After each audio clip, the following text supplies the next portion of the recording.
Hi, good afternoon. Third day ng aming workshop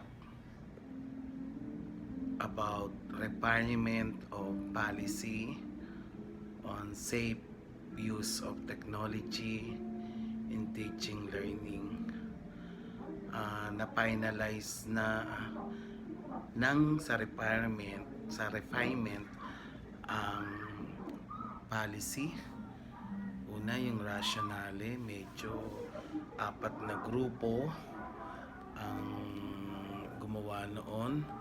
So, nag-craft, kinuha kung saan ang group ang mas magandang statement para makabuo ng isang rationale.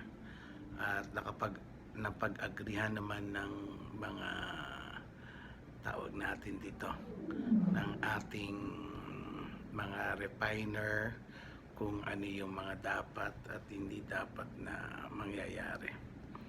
And then sa scope of the policy, okay na rin.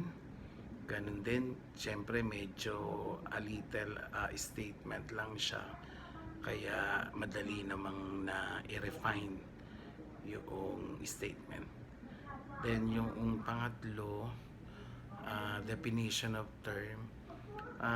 Meron mga in-inject na definition of terms na kailangan doon sa policy. So, hindi muna namin binigyan ng definition yung mga terms na ginawa ng writers, but rather, we as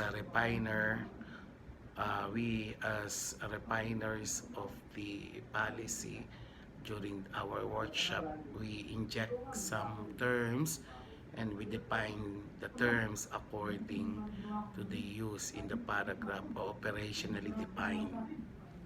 And then, ang procedure ang talagang medyo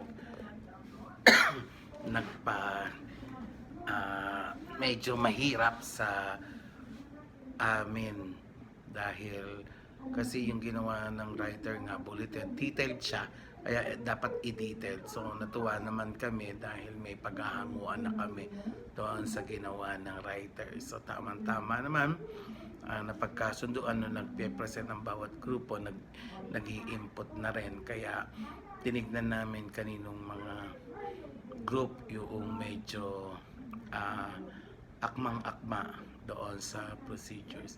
And kanina nga sa morning session,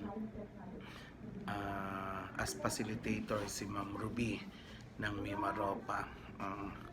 Siya yung facilitator doon at siya din yung nag-lead together with Eman ng Region 11 at si Mark ng ICT natin. Tama-tama.